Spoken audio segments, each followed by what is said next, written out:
Thank you for joining us wherever you are. This podcast episode is brought to you by the Old Ways Actual Play team. This actual play is performed by adults and in an adult setting. While we try hard to stick to language for all ages, listeners should know that this podcast will include mature themes and scenes. This actual play uses the Delta Green role-playing game rules by Arc Dream Publishing. All content, including names, places, events, companies, and etc., which may bear resemblance to entities living or dead, is strictly coincidental. My name is Michael Diamond, and for tonight's game, I will be your handler. You're all cordially invited to a night at the opera.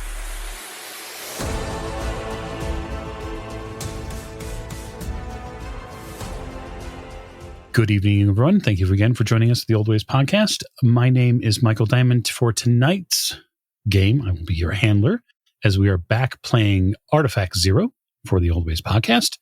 I'd like to, at the top of the show, thank you, the listener, and especially you, the Patreon supporters. My cast here, as last time, is filled with our backer crew, and so we greatly appreciate them as well for spending some time with us in rural Montana. And so, I'd like to kick things off with introductions to my right.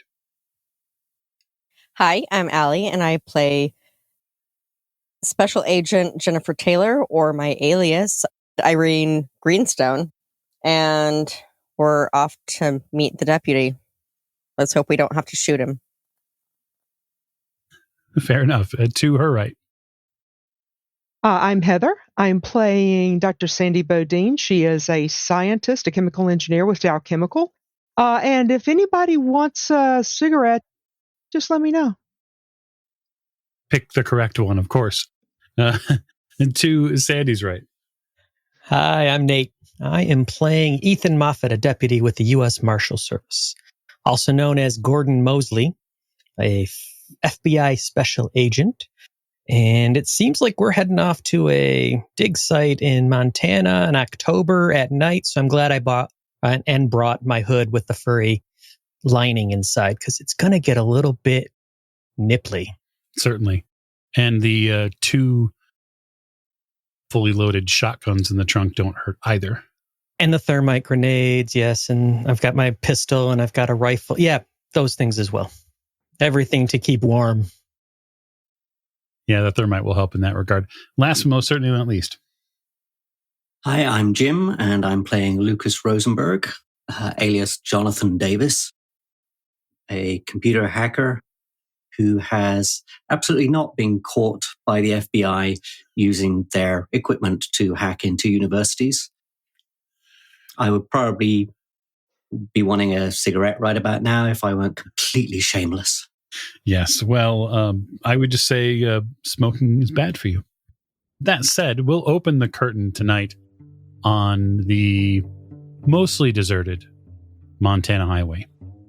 So, Agent Moffat, as the wheels continue to turn on the Jeep Cherokee, you are entering Harlowton proper, if that is even a thing. This is a one-horse town that likely has had half of that horse leave and go for drinks somewhere else. It is a farm town. It's rural for certain.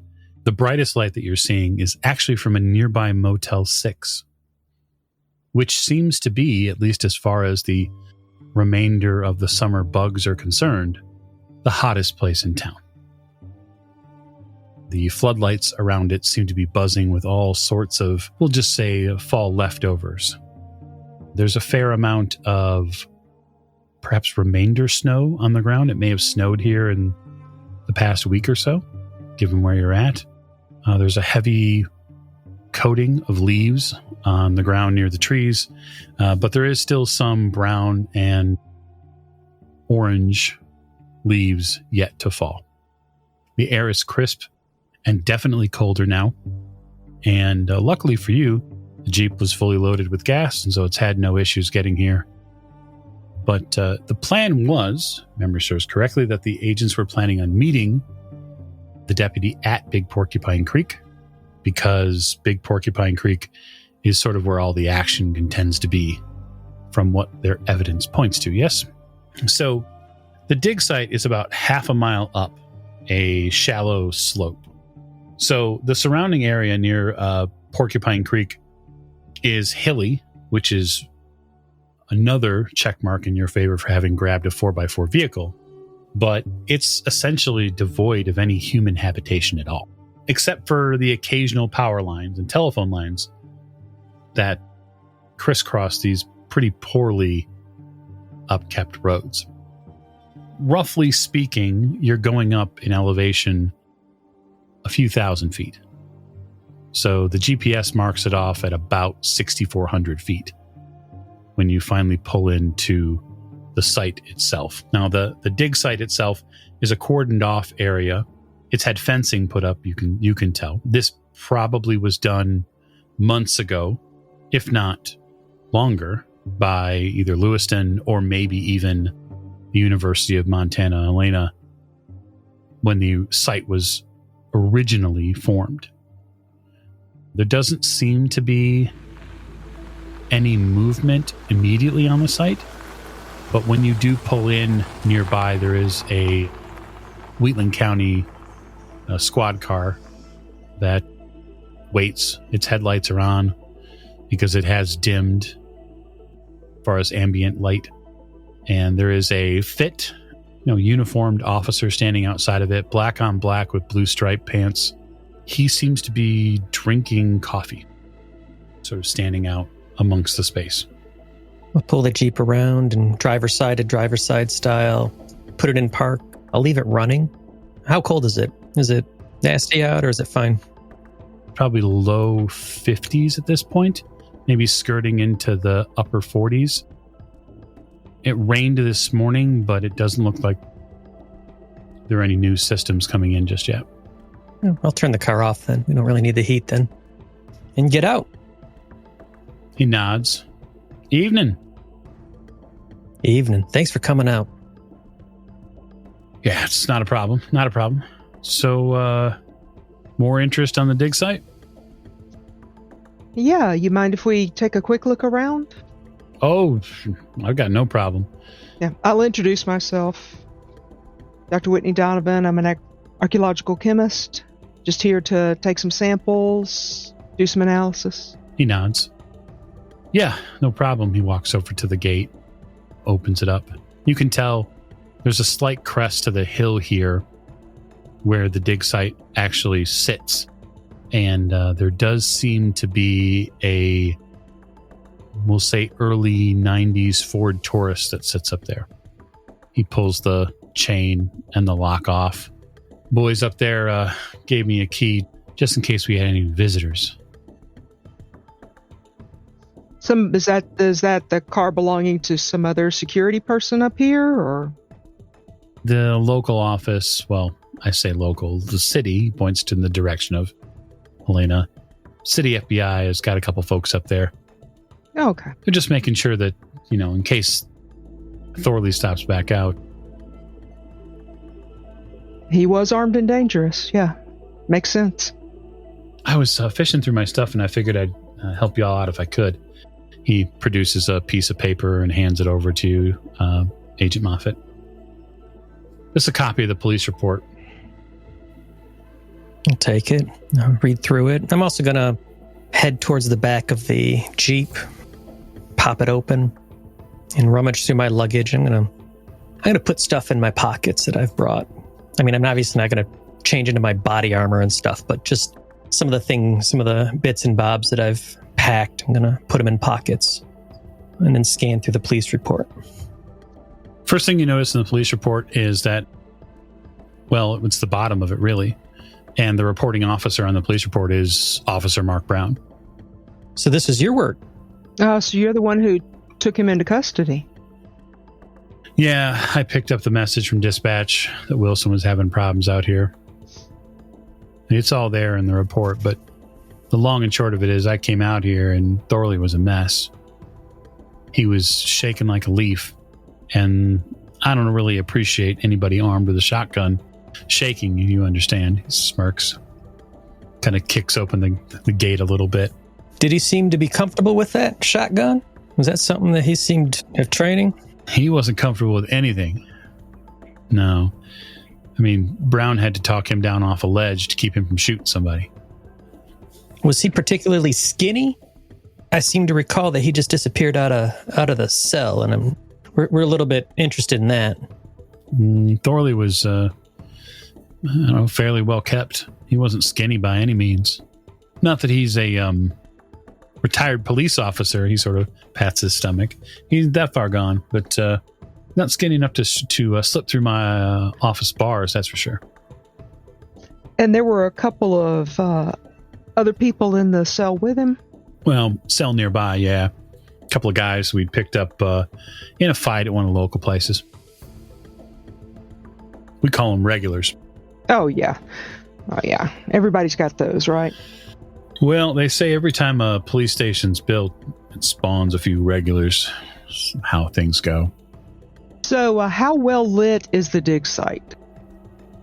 Oh, so as you all look up at the dig site, again, the walk up is maybe 10 or 15 feet, but it is a bit on a rise. It looks like there are light fixtures and proper lighting for an archaeological site here. They're not turned on right now. It doesn't look like anybody's doing any work.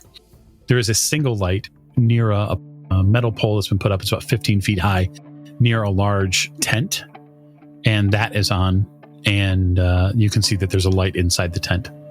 Is there a generator anywhere nearby? That's what's running the lights, or? Yeah, you can hear it. Looks like there's probably a generator on site, and then it also smells like there's one on site. It's probably diesel.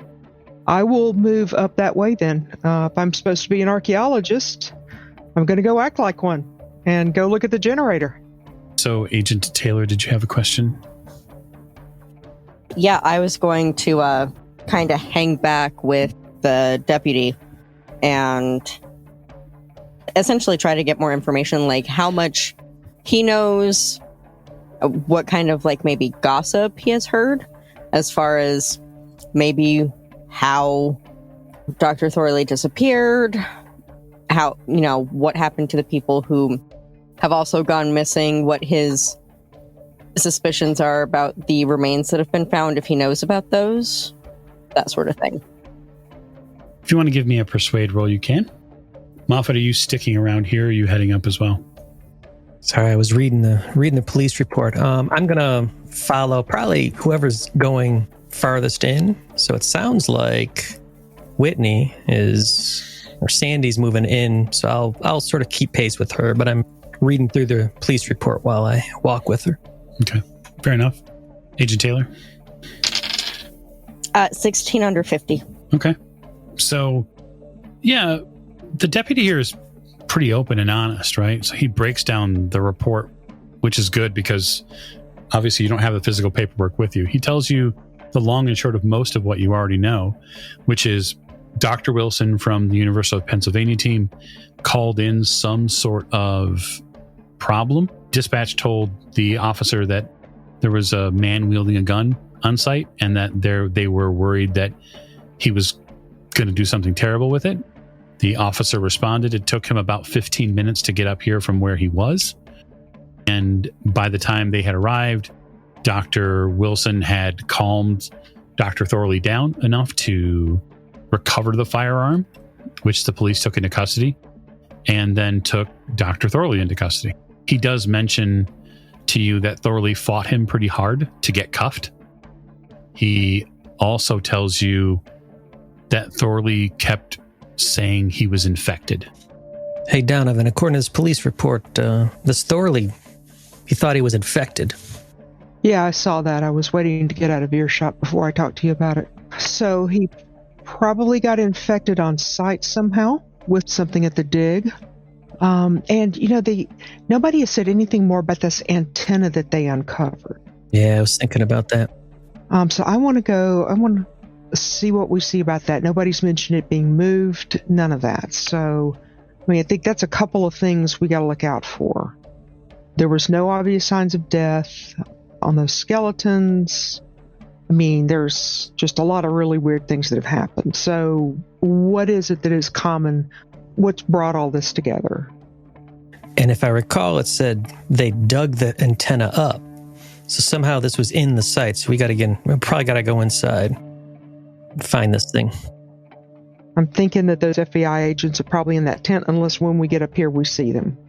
True to form, you do see them. You see one of them anyway. You see a mid to late 30s man, pretty common government haircut, not in a suit. They're in field wear, so they're not in fatigues by any means, but you get that same sort of black cargo pants, black FBI polo jacket. It screams, I'm an FBI agent, without actually showing any sort of logos, at least to those of you in the know. You get a wave from one of them. Evening. Well, gentlemen, sorry to say we're not your relief. You hear a groan. I'm so tired of this fucking tent. I don't know what you did to deserve this, but I hope you get out of it soon. Special Agent Gordon Mosley? I'm Dr. Donovan. Agent Brooks, FBI. He sort of smiles. So, I just need to take a look around down at the site. I need to take some samples. I've done this 1,000 times before. You guys, please carry on. I'll be down and back before you know it. Agent Byron in the tent there is just having dinner. I'm playing lookout. Can I tell you that nothing happens here? Nothing has happened in 2 weeks. Seems a little quiet. Well, I mean, we are in the middle of Montana nowhere. He directs you towards the physical portion of the dig site that you'd be interested in. It's a large rectangular hole. It's 40 by 90 feet, gridded by stakes and twine, which is pretty standard as far as the field goes. It looks like the depth ranges from probably at least 10 to 20 feet from what you can see right here. The agent does say, let me go kick on the lights for you. That'll probably help a ton. Yeah, I was about to ask for that. Thanks so much. I'm going to strap on my GoPro. I'm going to get out the Geiger counter and try to make it work again. You go right ahead. So while you're attempting your Geiger counter work... Yes, I made it work. Yes. 41 out of 60. Yes. You begin panning for signals. You get a light response from the area. Not terribly uncommon for just ambient radiation, at least at this juncture. Let me ask Mr. Rosenberg, Agent Rosenberg, what are you up to while Agent Taylor is playing nice with the sheriff deputy, and then these two are humming around up top? So Lucas is probably heading up top as well. He's interested in any odd magnetic phenomena that might be happening. So he's going to have just like a little compass that you might buy from a gas station or something, and is walking around looking at that, seeing if it affects in any odd ways.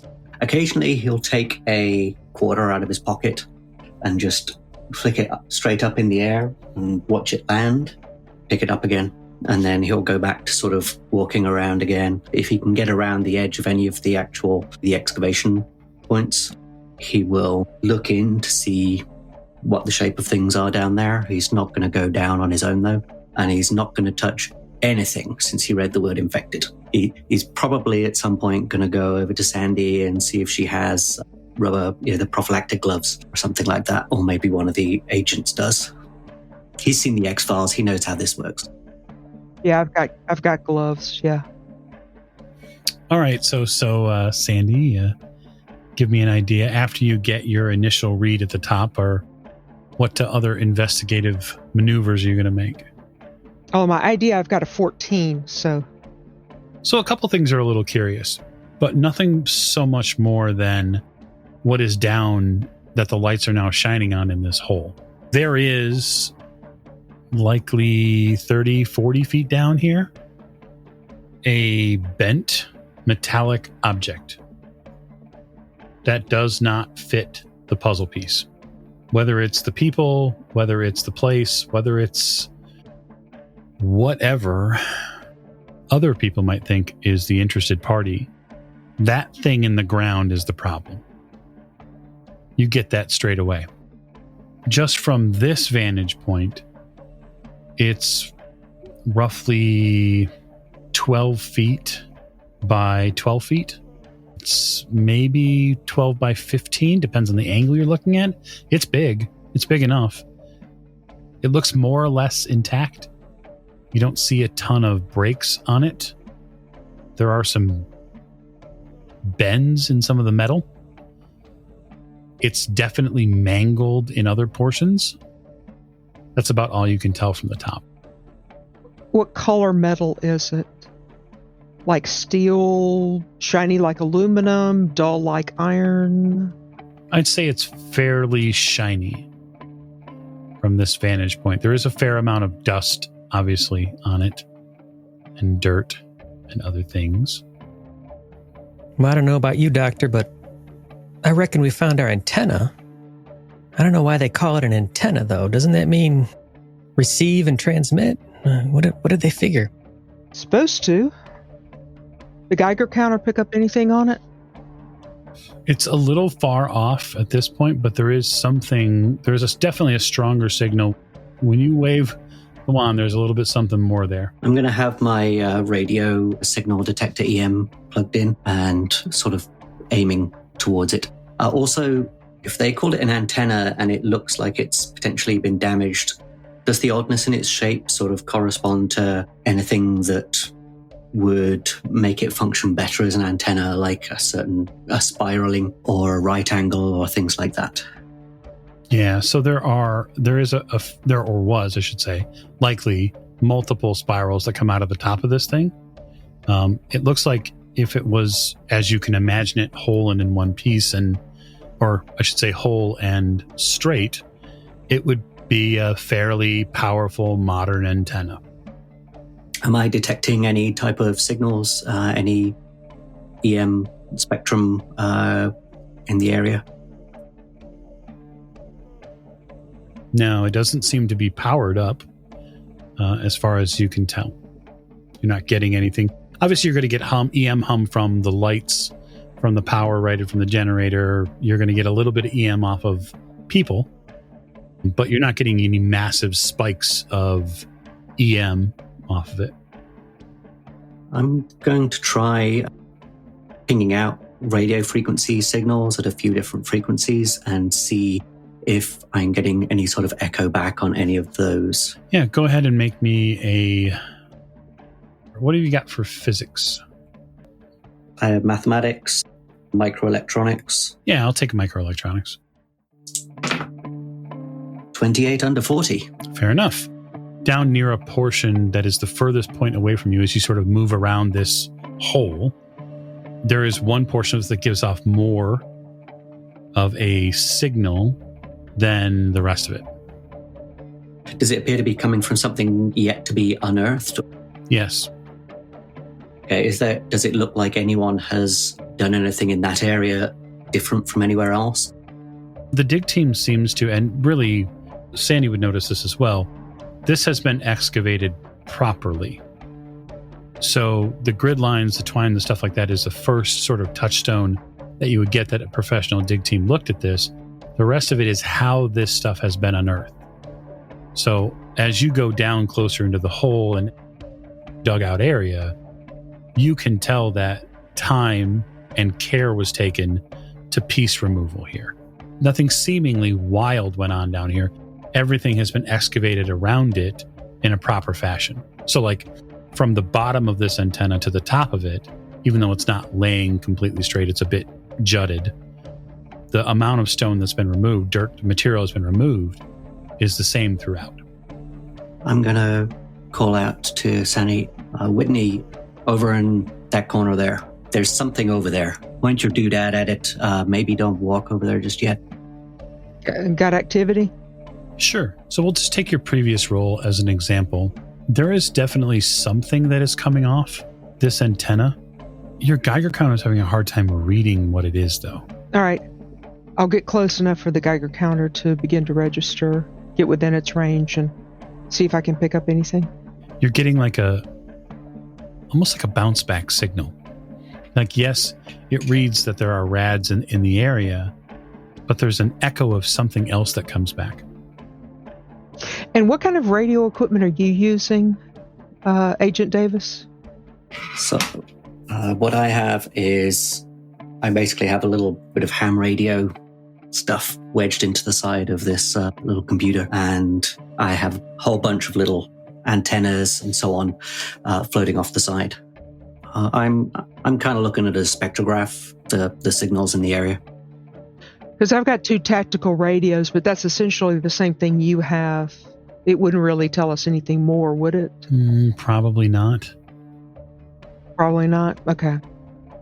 Well, if you're looking at spectrograph, then I'll turn on the 2 tactical radios. I'll toss one to Agent Mosley and turn them both on and say, we'll see if it picks up any audio sound.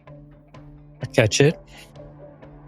And I'm staying close to Agent Donovan, but I'm focused more on external threats as she's moving her way down this dig site and just keeping an eye out on things that might be around us as well. Based on my reading of the spectrograph, I'll try and indicate likely frequencies where there seems to be more interference or more ping back on the signal happening to try and help narrow down anything that might be there that the radios would pick up. Why don't you all give just alertness? That's fine. Me also? Yeah, well, yeah, because Agent Moffat's at the top, or mostly the top to watch sort of on Overwatch, and so you might hear something that comes through his radio. 89/20. 91/60. Yeah, I didn't make it. I rolled a 66, in fact, so that's doubles and it's a fail. So it's not a bad fail. Come on, Agent Greenstone. 46 under 50. You hear a little talk back through Moffat's radio that sounds a little strange. Like you hear something from his radio that sounds strange. Like a crackle and an echo and something else. He doesn't seem to react to it, though. Okay, so when I hear that, I'm going to go up towards the ridge, essentially like take it from him. Is there like a way to fine tune it to see if I can get like a more clear signal? You can turn it to different channels. Tactical radio, so really it's meant to operate on a specific number of channels, and that's basically what it's meant to do. It's a secure line of talking between parties that are on that space. Okay, so I'd like to flip through channels and maybe listen at each one for a short amount of time to see if there's other channels that might be clearer. There's going to be an analog tuner in there somewhere, so if need be, I can always pop the back off and fiddle with it to try and tune it in from the inside out, as it were. Yeah, that's an interesting idea. So are you going to assist her with that? Yeah, I can do that. Like she looks at the radio a little quizzically. I have microelectronics, which is what I would assume I would use if I'm pulling something apart. Let's see. 52/40. No. Okay. So you pull apart the radio and then you try to get it to do something, and then you realize, shit, we have to put this back together now. Yeah, pop the back off and it's not familiar. It's not what I was expecting in there. So I try touching a couple of contacts. That's not what's doing it.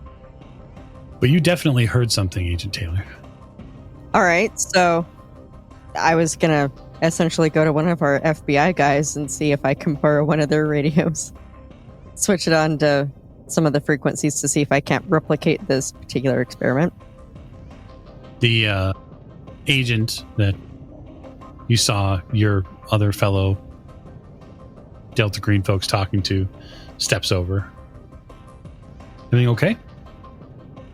Yeah, I heard something weird coming from the radios we're using. Do you mind if I borrow yours to see if I can't try to find out what it was or get a clearer signal? Sure. He sort of hands you the radio.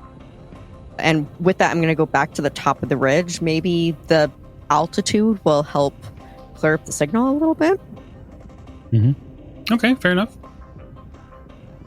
You turn the radio on. You're going to match the frequency with the tactical radio that you were using before? Yeah. Okay.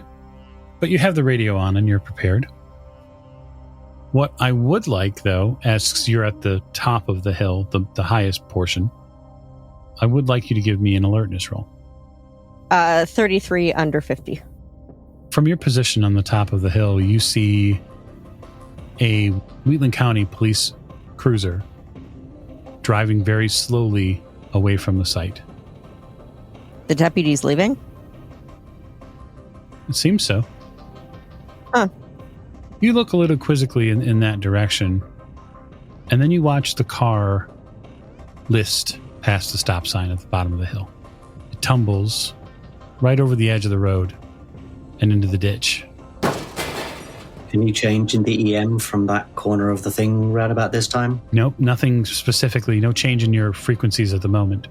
From the top of the ridge, I'm going to shout to my FBI agents in the tent what happened and go down and check on him. Okay, all of you hear Agent Taylor say, "What happened?"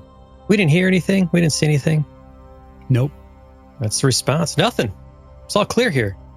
No, the deputy's car went over into the ditch all of a sudden. And I'm going to go back to the guy who I got the radio from to ask him to go down and check on him because there's no reason that essentially the car should have made it down into the ditch. Oh, yeah, I'm worried. I'll scramble up and head that direction, too. The FBI agent you took the radio from heads down the hill. It's going to take a couple minutes for them to get down there. Oh, I have an officer in distress, so that would be my priority right now. Sandy, in the hole, are you continuing to investigate what's here? I'm going to continue to investigate. On your weirdo meter, this is like a 7 out of 10, probably. None of this, in general, makes any sense. Just looking at the clearly aluminum structure that's here, the piece is definitely modern. There are some things on it that look a little irregular. You've seen some antennas in your time, but this is definitely different. You can tell here, too, that there are rivets on the side of this that have been broken free. They sort of snapped off in one end, and so some of the plating that covers whatever's inside the antenna itself isn't hanging open, but it's definitely ripped. The seams have been tampered or just not intact anymore. So strange that it was buried. I mean, why would you even bury an antenna? What on earth would you do that for? Are any of these pieces of this antenna loose that I want to analyze the metal at some point? So if you're looking around in the space here, there are bits of metal that are here. Put a few of those in my pocket. I'm going to analyze those later. Okay. Analyzing the piece itself or the structure, you can tell that near the top of the base of the antenna, there's a small box that sort of leads into the rest of the antenna itself that is slightly crushed. I've got a multi-tool. I'm going to get that out, and I'm going to see if I can unscrew the lid off that box or get that box off. I want to look at the insides of this. I want to look at the wiring. I want to see how it's put together. Lucas sees you doing that and will make a beeline over there as well. Though he's going to try to stay not directly facing any hole that you open in it. Just to be on the safe side. So opening some things up with the multi-tool, you can tell that there are electronics inside. And it looks like there are various ways maybe to interface with them. You don't feel any difference or change in heat or cold when you pull this portion open. You're not an electronics technician by any means. That said, to you, Lucas, this is real modern. And it's even got some components you're not familiar with. I mean, we're getting signals off of it. Do you think it's active? One way to find out. I'll take the multi-tool and try and see if I'm getting current from anything in there. 09. Ooh, fantastic. So you are 100% certain that the antenna is not giving off any active or what you would consider powered signal. It is possible that there are trace leftover signals, you don't know how, that could be projected out of the antenna, but it doesn't look like the antenna is powered up anymore.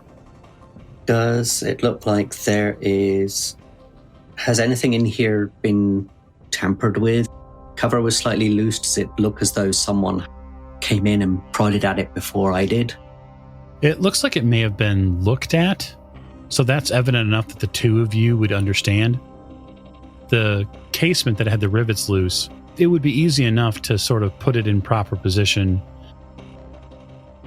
make it appear as if it was still sealed safe without too much of a close look. It's possible someone messed with it, but it doesn't look like it was, some idiot beat it with a hammer until it opened either. So not everything in there looks familiar to me. Is there anything that does look familiar? Oh yeah, tons of it. Any components that I would guess that I know kind of how they worked, and I can potentially poke around and see if there's something unusual about it. It's likely that if you spent a little time here, you could create a realistic and usable moving sort of circuitry pattern of what's here. Obviously, some of the circuitry here just visually looks like it's damaged, probably because this portion of the box that you're in has been a bit crushed, like by external forces, which could be literally anything here, rocks, dirt. It doesn't look like there are blows like from a dead blow hammer. It doesn't look like somebody decided to beat the thing up. I'm going to have you make me a sanity roll, though. That's what we were all waiting for. Because sometimes, just sometimes, you see things and they don't make any sense. 43 under 65. It's definitely unnerving, the position that your brain comes to, the final thought train that you begin to sort of hammer home on when you look at this stuff. The external damage to this box was done by heavy rock. The problem with that is that a lot of the big rocks that you see around you meant that, well, it had to be excavated. And so the damage would have had to have been done over time. The componentry inside this box is modern, in some ways revolutionary. Just seeing it. I mean, it would be like, as an example, a crude example, you're fairly familiar with stereopods. It would be like seeing a very modern USB-C port next to it and seeing the circuitry that comes off of it. And you'd say to yourself, wait a minute, those don't fit. And so that's sort of the arresting thought you're now coming to, so deeply seated in electronics that you are. I'll pan really quickly to the police car. Agent Moffat, you and the other FBI agent arrive at the scene of this now crashed Wheatland County police car. And there is no one in the driver's seat. I'm calling out for Deputy Mark Tyler Brown and looking for any hint of him. Nothing. No deputy, no sign of struggle, no broken glass. Agent, you didn't see the deputy walk by? No, I was talking with one of your people. I didn't see them walk by. I heard the car door shut, but that's about it. Deputy Brown? Assume there's a radio. Yeah, there's a radio inside the car. I'm going to grab the radio and identify myself. Special Agent Gordon Mosley. I'm at Porcupine Creek dig site. I am on Deputy Mark Tyler Brown's roller radio, and Deputy is nowhere to be found. The car is crashed. Does he wear a personal radio? Can you call him? You hear dispatch come back. Yeah, we'll call him immediately. You sure he's not taking a piss or something? We're going to backtrack. His car rolled down the hill and into a ditch. We were worried about him, but we're going to backtrack the car and see if we can locate him. But there's some damage here, so hopefully nothing suspicious. 10-4. Hang up the radio. Agent, you heard about these disappearing people in this mine? Is that a story? Yeah, I heard about it. We haven't seen any of them, obviously. We've been APBs on all of them, and we're trying to sort out where they're at. All right, let's walk back the car and call for Deputy Mark Tyler Brown, because he's apparently disappeared in some way. And just start doing that, looking for any sign of struggle or injury. Did he have a stroke, fall out of the car? All that business. All right, go ahead and give me a search roll. Just got a basic 20, but I'm going to roll my dice. Ooh, yeah, there you go. Yeah, I'm going to roll a 79 out of 20s. You and the other FBI agent from the local office search on the pathway back up. Your radio chimes, your tactical radio, the other one you had, and you hear clear as a bell. You hear, "Mess is in 30. Chef says he's got the hot stuff. Don't chicken shit out." And then it cuts off. Whoa, whoa, whoa. What was that? I look. What channel is that on? It's on the same channel you had it on before. The folks in the dig hole hear the same thing all of a sudden. From where? From our radios, or? Yep. This is Special Agent Mosley. Please identify. We don't recognize the voice? No, not at all. It's completely, of everyone that you know has a radio and everyone you've spoken to so far or heard speak at the dig site, not a voice you recognize. This is like somebody straight from New York. It's a definitely East Coast vibe. So when hearing that, I'm going to respond. This is Agent Irene Greenstone. Please identify yourself. You don't get any response.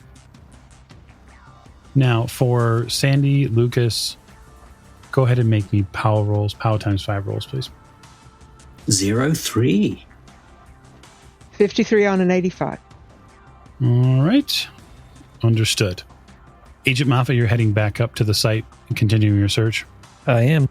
I'm also hopping on the radio, probably on our channel, and just updating the team on what's happened here, that the deputy has disappeared. His car rolled back without him in it, and I've let the local law enforcement know that he is nowhere to be found. That happened right under our noses. The agent walks you back up to the hole. So one of the things Lucas is going to do at this point is he's going to attach, he's going to pull out like what looks like a wide ribbon cable. There's like 14 different cables on there, and it all opens out into little crocodile clips and things at the end. He's going to attach that in and start looking at some of these more modern looking pieces. He's going to try and make connections into some of those, and one of the bits of software he's got there, he's got something that'll let him send signals down certain pins. He's going to be trying certain pairs of things to see if he can detect power lines and pairs of signal lines and sort of work out what he's looking at here. Is it serial, parallel, or that sort of thing? Okay, that's some electronic rolls for sure. As evidence, another 03. Sandy is going to move up to that other panel that was probably opened and use her multi-tool, take a look behind it. If it looks like the other thing we just opened, then she's just going to put it back, tell Lucas that this looks like that, and move on. It actually doesn't. So uncovering that panel is a slightly different sized space. And so while Lucas is working on that, what you find is, I guess the best thing that I can akin it to is, it looks like a large fuse holder. The fuse is in place, but it looks like it's snapped or broken. Ah, interesting. Agent Moffat, the FBI, the local guy who's with you, sort of comes back to the top of the hole and he says, "Something strange is going on. I can't find Byron." He gets on, he pulls out a cell phone. He starts dialing on the phone and puts it up to his ear. He looks you in the eye and says, "I'll tell you what I'm going to do. I'm going to get in touch with the home office and bring more people out here. Something weird is going on." And when he says something weird is going on, he evaporates in front of you. Son of a bitch. And now you're going to make a sanity roll. 47. Let me see what my sanity is. Oh, 50. So it's 3 less. Just made it. Yes, but the question is what does it cost you to succeed? Oh, just costs you 1. Just 1. Yeah, I guess I'll just leave it to you, Nate. To react to someone disappearing directly in front of you. Does everything disappear? Does the phone drop to the ground? No, the phone drops to the ground. I think I stare at that for probably a good 2-3 seconds, and I kick it over with my foot just to see if it's still connected. It is. I'm going to try and disconnect it with my foot, if that's even possible. You try to tap the end button, you crack the screen on the Nokia that he has. Oh, it's still fine then. It's working perfectly. I get back on a tactical. As I'm walking back up towards the dig site, where everyone else is. And so this is a literal disappearance. And I just watched our agent. He just dissolved in front of me. I just watched him dissolve right in front of me. Dropped his phone. Yeah, we might want to go get the law rocket or something because this is nonsense. And he just dissolved right in front of me. Is anyone hearing this? What I'm saying is he dissolved right in front of me. I just watched him dissolve right in front of me. Yeah, I hear you, man. Okay, let's all stick together. That would be first things first. We got to stick together. And yeah, I think maybe it is time to go get the law rocket. Yeah. Your device beeps, Lucas. It's beginning to download something. Oh, okay. I'm receiving a signal. Okay. I'm going to feed that out into a file somewhere. I'm going to run it through something like a sort of basic spectral analysis. It's going to tell me if it looks like an audio signal or if it looks like binary data.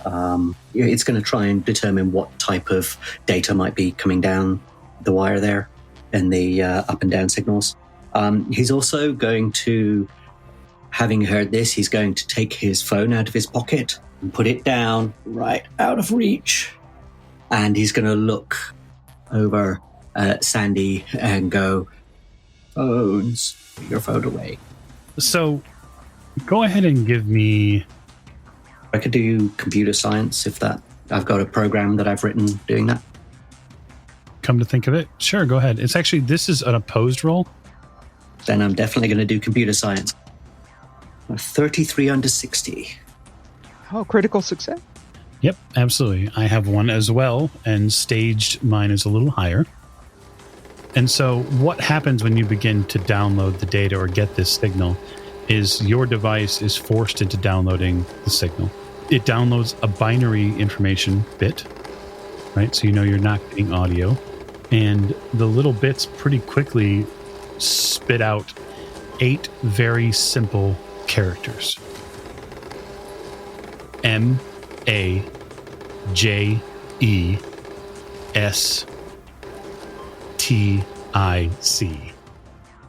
I'm just going to put that down and I just look up at Sandy and go, we're in the X-Files. This is awesome. And I kind of mouth, Majestic 12. That's just an urban legend. I mean, everybody knows that's an urban legend. Nobody believes Majestic 12 actually exists. Nobody believes we exist. One of your old fraternity buddies is having one over on you or something. You can't believe all that stuff. I just kind of raise eyebrows, shrug. Is the signal still coming through? Is anything more? No, there's nothing more coming through at all. So it sent 8 ASCII characters. That's it. And then it terminated the connection by shutting down the signal that was passing through it. Not that you're not still connected, it's just nothing's coming through.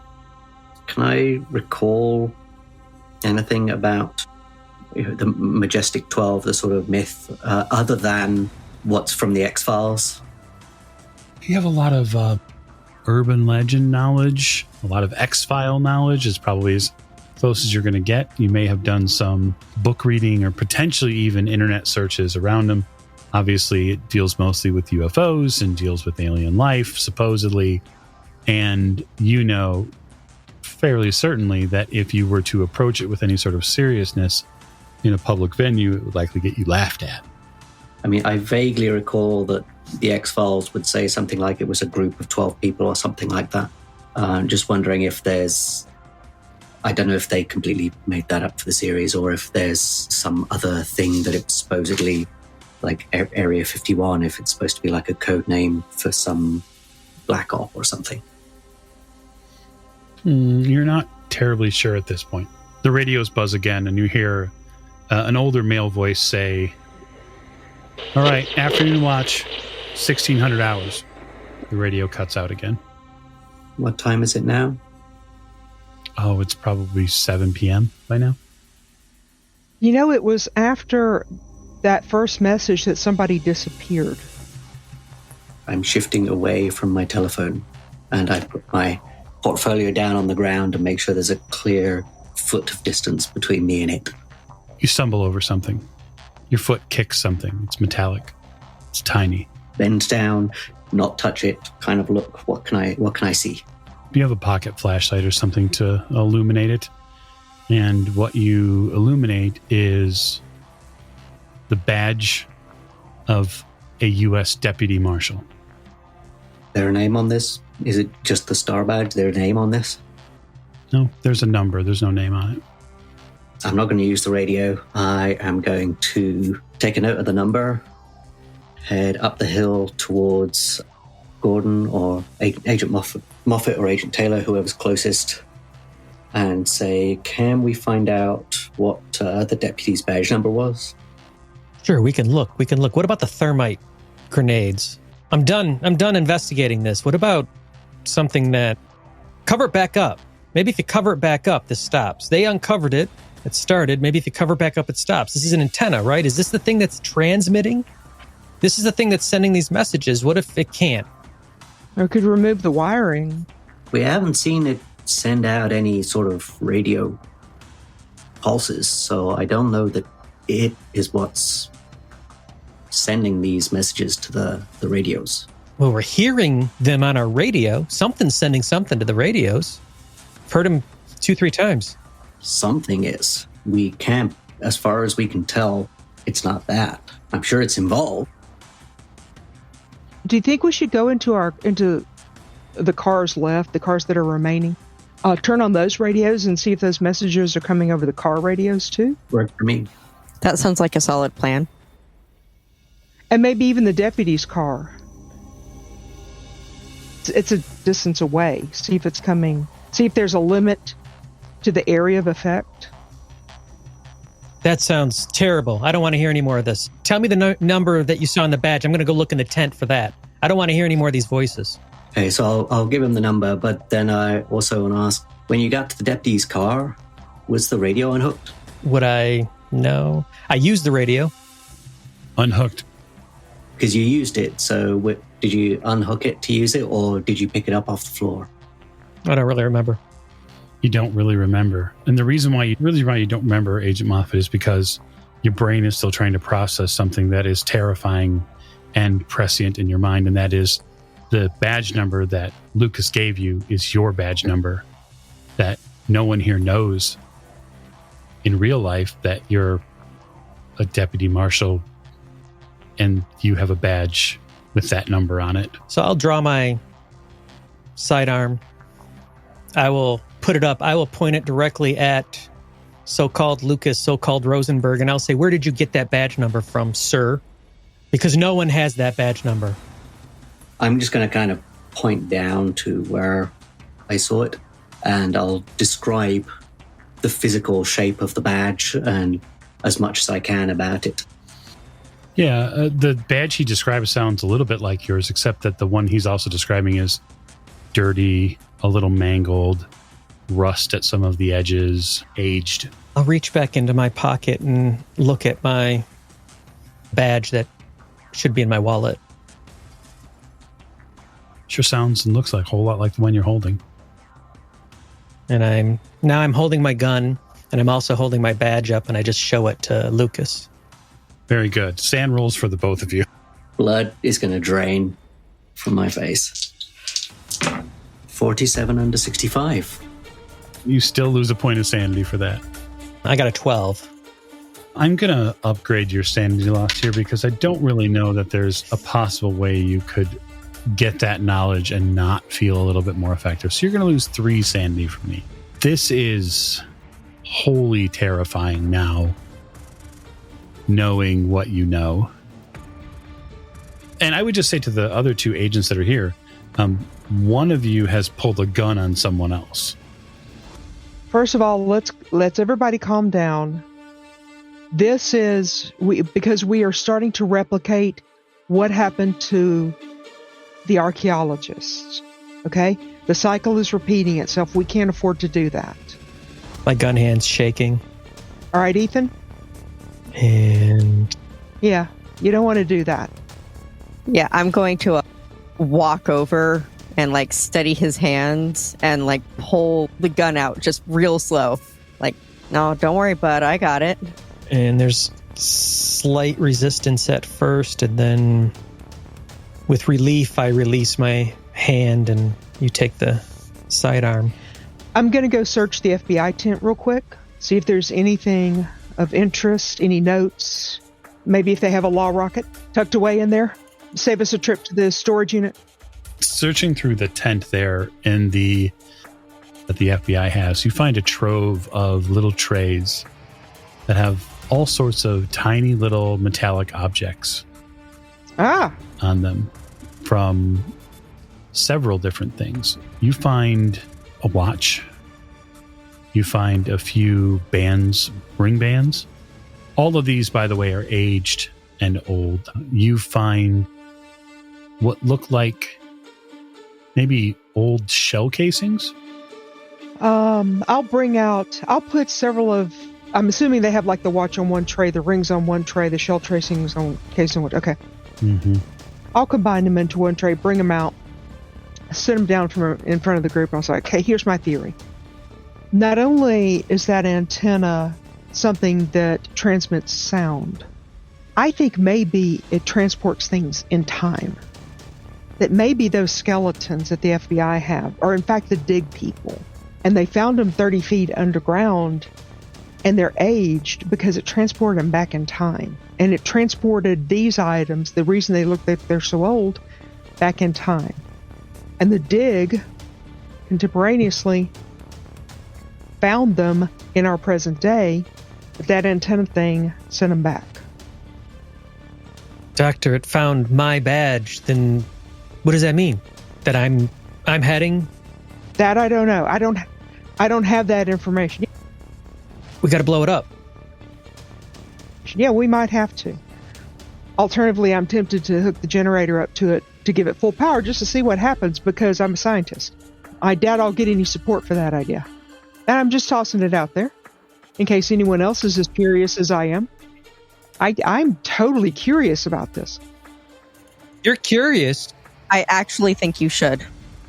I think we need the information.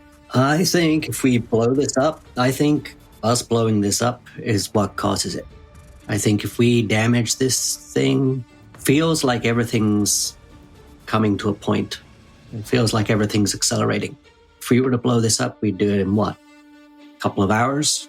That sounds like feels like everything's counting down to something. If this is something that moves stuff in time, who's to say cause needs to follow effect? So are you saying we should blow it up or we shouldn't?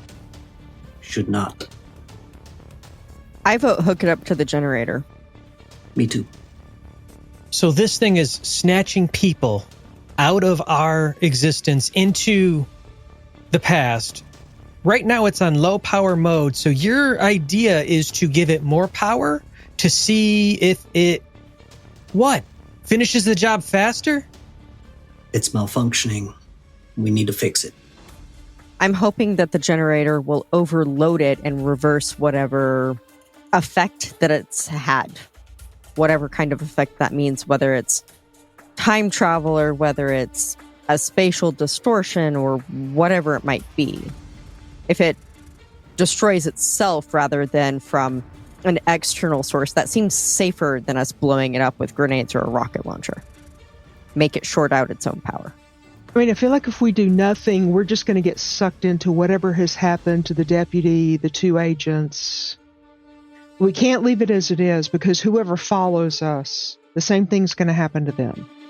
Well, we certainly can't leave it. 'Cause, I mean, you're talking abstracts. I'm already involved. It's a chicken and ham breakfast. The chicken's interested, but the pig is involved. I don't like being the pig. Let's do something.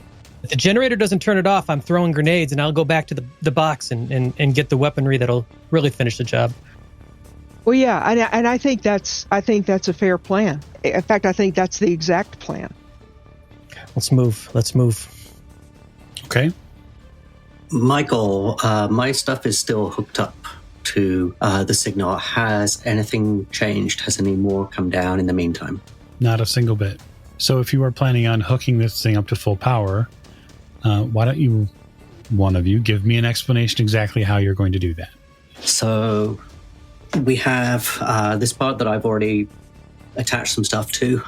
There was something around the other side that had come loose, I think you said. I'll take a look at both of those, see what looks like heavier duty electronics, something that might carry power. I would assume something this large. There's a fuse over here, and I show him the fuse panel. You see a large fuse panel, mostly a large fuse, which looks like either it's broken or is non-functional. I'm assuming this is American-style fuse box. Pop the fuse out of there, open up the module. What does it say what wattage it is or anything like that? It certainly does not. There's not even manufacturer writing on it. And yes, it would be definitely an American fuse box rather than a fused spur, which is used in the UK and in the EU. Yeah, I'm going to take the fuse out, screwdriver, pop it open, look at the wiring inside. Has that burnt out? Has it clearly broken due to excessive heat? Yeah, clearly broken. I am going to want to turn it into a sturdier fuse. If I can find something that looks like it'll carry a heavier current, then I'm going to try and replace the wiring inside of there with something that will carry that little bit more. Yeah, pretty heavy gauge metal. The jumper cables in the trunk of the deputy's car. Yep, I could certainly use those. I'll take those apart. Dr. Donovan, do I have a rash or something here? Like, I'm itching like mad. And do you see anything? No, you don't. I'm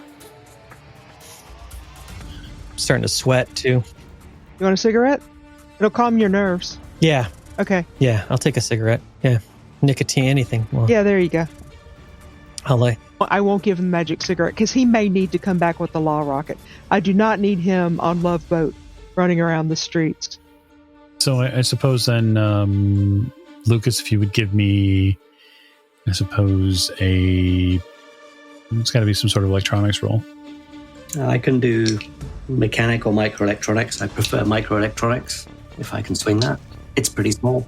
I'm sure you do. Actually, the fuse is probably about as big as a Powerade bottle. Yeah, it's not really micro by any means. But I'll give it to you. That's fine. 29 under 40. Well, it would have worked as a mechanics. Either way, then, we're safe. At least I'm safe. So you make the switch, you rethread the copper into this and then reseal that portion of the fuse so that way it can work. Go ahead and give me a power roll. A 62 under 65. You fit it back in so that way the circuit supposedly is complete. When you take your hands off of it, the palms feel very itchy. Even though I was wearing those prophylactic gloves? Yep, even though you were wearing the gloves.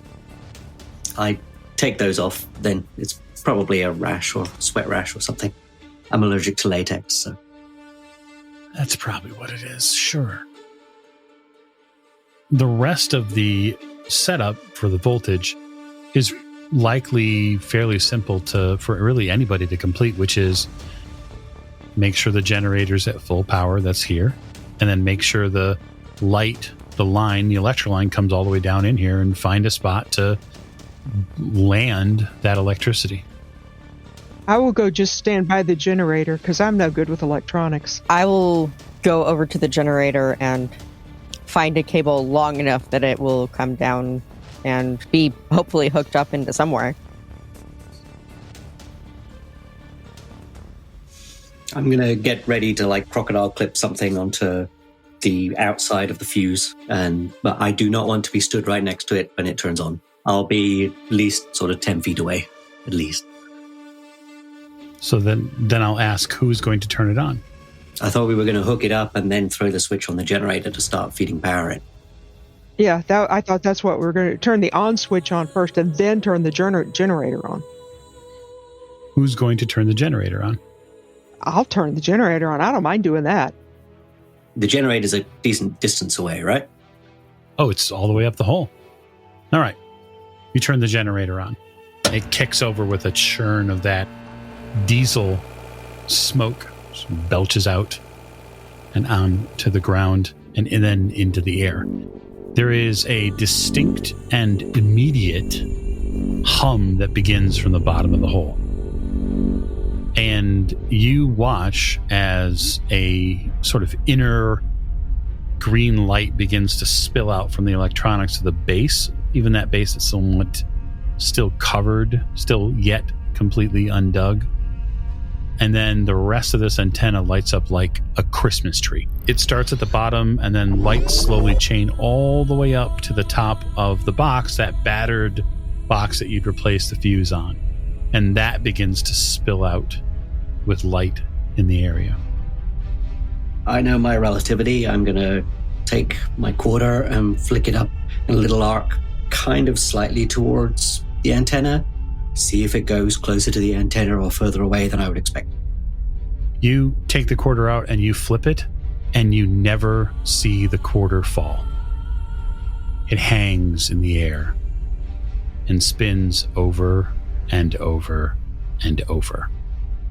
And for each and every one of you, the space you're in bleeds away. The rock face, the diesel smell, all of the night is replaced by an almost blinding sunlight and hills, trees, open green space. Do we still see the antenna? Nope. But you see each other. Anyone else? Nope. No tent. No fence. No Ford Taurus. No explosives. No hole.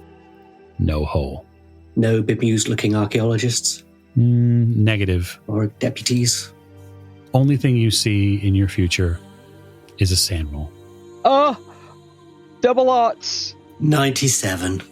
55. Oh, wow. Under 60? No, 55 over 43. 99. That's so great. So I will leave you all with this, as it is a perfect spot to end. The racking thought you each have bouncing around in your brain is that you've gone someplace that no one has gone before.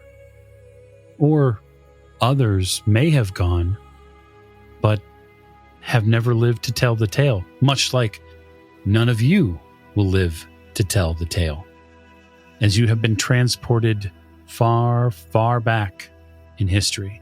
And echoing through your brain, Agent Taylor, in perfect, crisp, modern English is, it's okay.